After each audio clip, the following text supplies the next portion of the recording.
last place, I'm going to put the pot 1 team. And call me crazy, but I'm going to be putting the champions at last place. Hello ladies and gentlemen, welcome back to another video on the Football Fanatic channel, and today is the day. The Champions League is back, group stages are back, which can only mean one thing: predictions. We're going to be going through each group's top 2 teams I believe will advance into the knockout rounds. The team I predict to go down to the Europa League was the team I predict to go out of Europe as a whole. We're also going to be predicting the player of the group, the top scorer of each group, as well as the highlight of the group, the player to look out for, the team to look out for, or the fixture to look out for. So, without further ado, let's get right into it.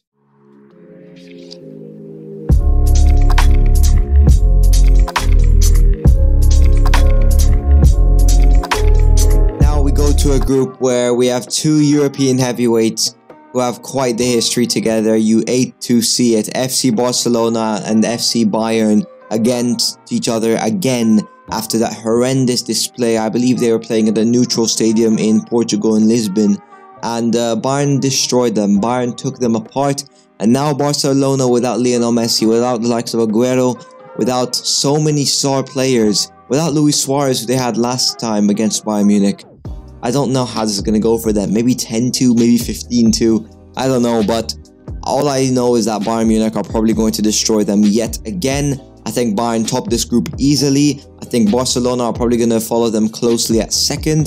SL Benfica and Dynamo Kiev, I don't really know much about Kiev except for the fact that they are a Ukrainian team who are usually second best to of course their rivals in Shakhtar Donetsk and SL Benfica, who haven't won the league in quite a while. They do have some good players in Pizzi, in Rafa, Seferovic, who had a good Euros, but I still think that the top 2 will be Bayern and Barcelona. But in which order you ask? In this order: Bayern at first, Barcelona second, SL Benfica in the Europa League, and Dynamo Kiev in the out of Europe. What am I saying? In the out of Europe. Dynamo Kiev out of Europe.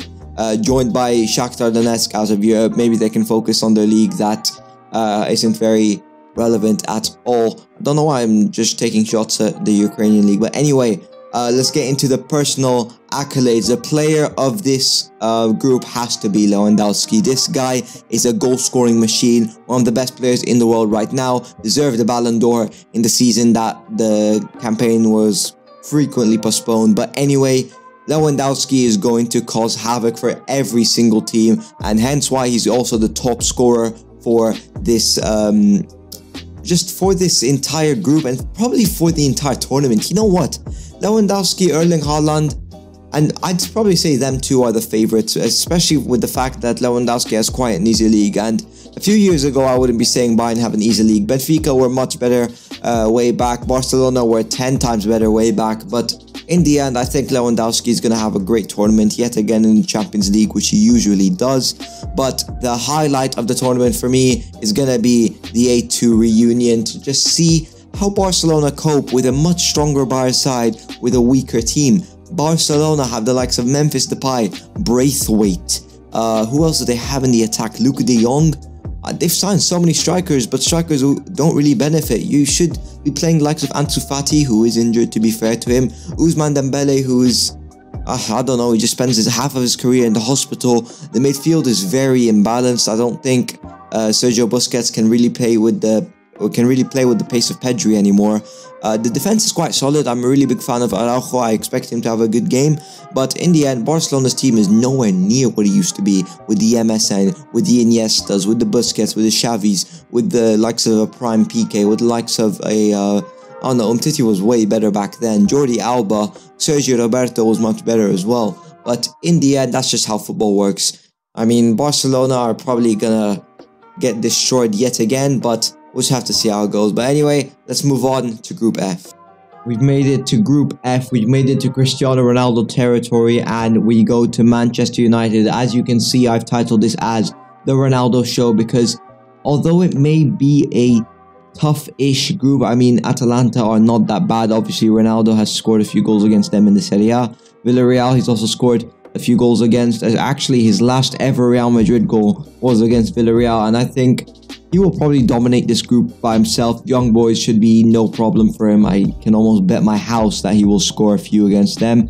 But in the end, this group, much like the group with Erling Haaland, is all about the player, and that is all about Cristiano Ronaldo. I think Man United will demolish this group, hence why I think the ranking that it's at now is actually the ranking I'm going to keep it at. I'm going to go for Man United, Villarreal, Young Boys and Atalanta. Now, I know it is quite bold to go for Young Boys over Atalanta, but I just think Atalanta aren't up to par this season at all. Muriel is good, but Zapata has really been damaging the link-up play between them, and you can't really get those second chances in the Champions League. I think the defense for Young Boys is very solid. They have very solid defenders.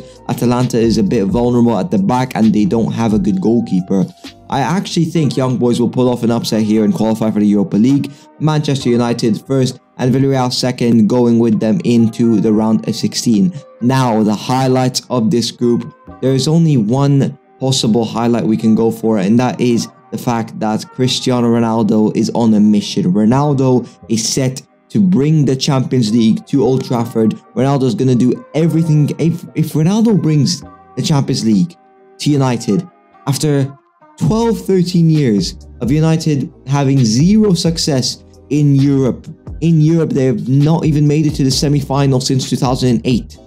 I mean, when you're Manchester United, that is super worrying. And what better way than to go back to how it all started with Cristiano Ronaldo? Can he carry them? We'll have to wait and see. I mean, Manchester United are still a great team. You have the likes of Bruno Fernandes, Paul Pogba, Jadon Sancho, Rashford, Greenwood, Varane, just to name a few. Their team is stacked, but it's not really going to get any better than Cristiano Ronaldo up front. Hence why he's the player of the group and the top scorer of the group for me, for my prediction. I think Manchester United are going to have an amazing season in the Premier League this season with Cristiano Ronaldo, and I think they're also going to have an amazing Champions League run with the GOAT himself. Ronaldo owns the Champions League. It's not the UCL, it's the UEFA Cristiano League. He owns this league, the most ever goals, the most ever assists, the best ratio, any record you want, it's his league. So we'll have to wait and see what Cristiano Ronaldo can conjure up in this Manchester United side, who have been very unsuccessful in the Champions League.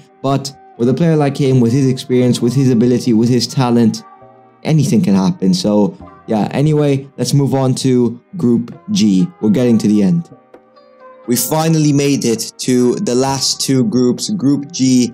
And thank you guys so much for watching if you've made it this far, because honestly, I know it's been a very long video, but that's just the nature of these prediction videos. You have to cover each group, each player, each team. So if you guys have enjoyed it, please let me know by dropping a like, subscribing, leaving a comment down below. But anyway, let's rank this second last group stage. I'm going to be putting Sevilla at the top, and this group is very balanced. I don't think many people have taken notice of it because it's very mediocre teams. Obviously, the pot one team being Lille.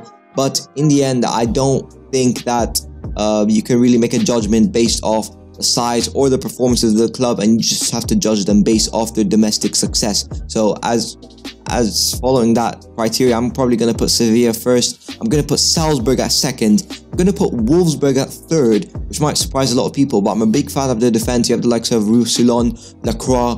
You also have the likes of Rydal Baku, very young defense, very strong defense. You have Casteels, a great goalkeeper, Arnold, a very solid midfielder, as well as a great attack with the likes of Ginczek up front. But anyway, last place, I'm going to put the pot one team, and call me crazy, I'm going to be putting the champions at last place. The champions of France in Lille, last place of this group. I don't think that they've started off well at all. They started off the season, I believe, with a 4-0, 5-0 loss. It was a huge embarrassment against, I think it was Nice, and Claude Maurice has been insane for Nice. I just want to throw that out. A player that not many people have taken notice of, but very underrated player in Ligue 1, scoring so many goals from the center mid position, rapid as well. But yeah, anyway, the real highlights and the accolades for this group, I can't really say much because, as I said, there's not much to cover with a team that not many of us have background knowledge on. But for me, player of the group will definitely be Koundé. Top scorers, En-Nesyri.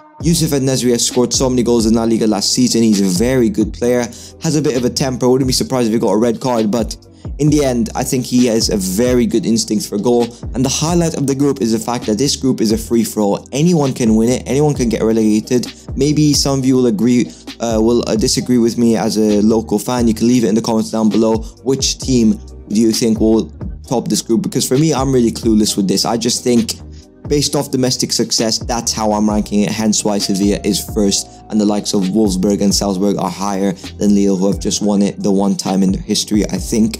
But yeah, anyway, I think that this group is going to be interesting, not too covered, not too noticed, but it's just going to be the prey for any of the big predators in the Champions League tournament who are just looking for an easy gateway to the quarterfinals. Now, let's make our way to the final group of the Champions League, Group H.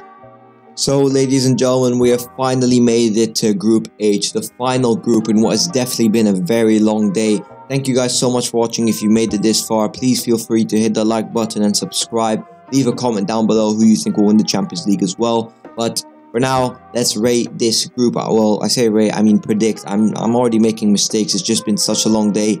I'm already ready to sleep. It's like, what, 2 a.m.?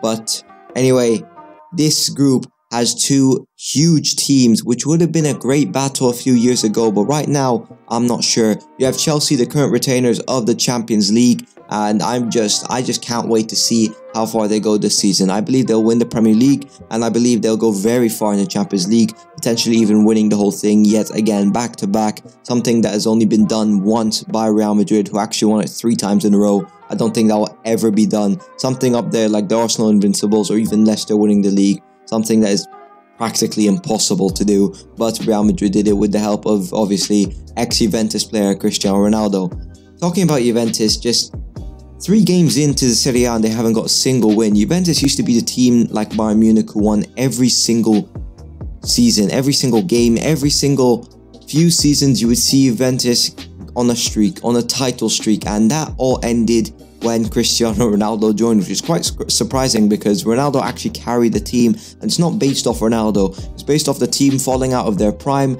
and the team just downgrading and downgrading and downgrading. Obviously, Juventus lost a lot of players due to retirement, hence why they're called the old lady.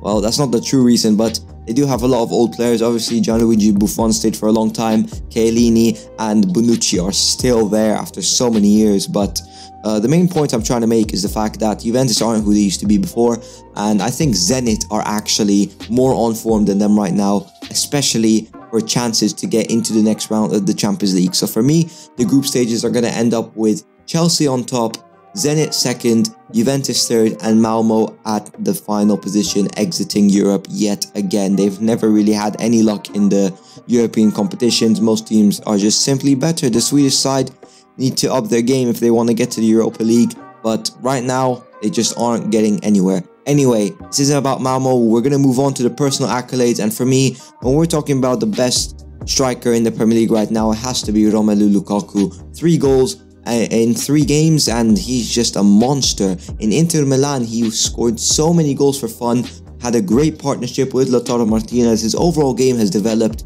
so much. I think he's going to be a huge thorn in the side of any Champions League squad. I think he's going to carry Chelsea to yet another Premier League title and maybe to another Champions League title to go back to back, which is actually why I put Romelu Lukaku as the player of the group, the top scorer, and also the highlight of the group for me is the fact that we need to watch Chelsea and really determine if they can go back to back with the side that they have right now. Obviously, they lost a few players in the window, Fikayo Tomori, Zuma, as well as I believe Tammy Abraham, a lot of young players, but will it pay off? They did bring in Saul and Lukaku, so we'll just see if Roman Abramovich's genius pays off again. Ladies and gentlemen, finally we have predicted every group's results, players and clubs. If you can't tell by my eyes, I'm literally about to pass out at any second. But if you've made it this far, what's wrong with you? And thank you so much. If you guys have enjoyed the video, please make sure to like and subscribe. Leave a comment down below who you think will win the Champions League and who do you think will get top scorer in the Champions League season. Will it be Haaland? Will it be Lewandowski, Ronaldo, Lukaku? I mean, there's so many options, but I want to hear from you. And make sure you check out all my social links in the description, my Instagram, my Twitter. Also check out my Spotify podcast, which is just all my YouTube videos and extended version with more fan reactions, more content. It's a great listen for any football fan who admires the beautiful game. So yeah, thank you guys again so much for watching. Take care and peace.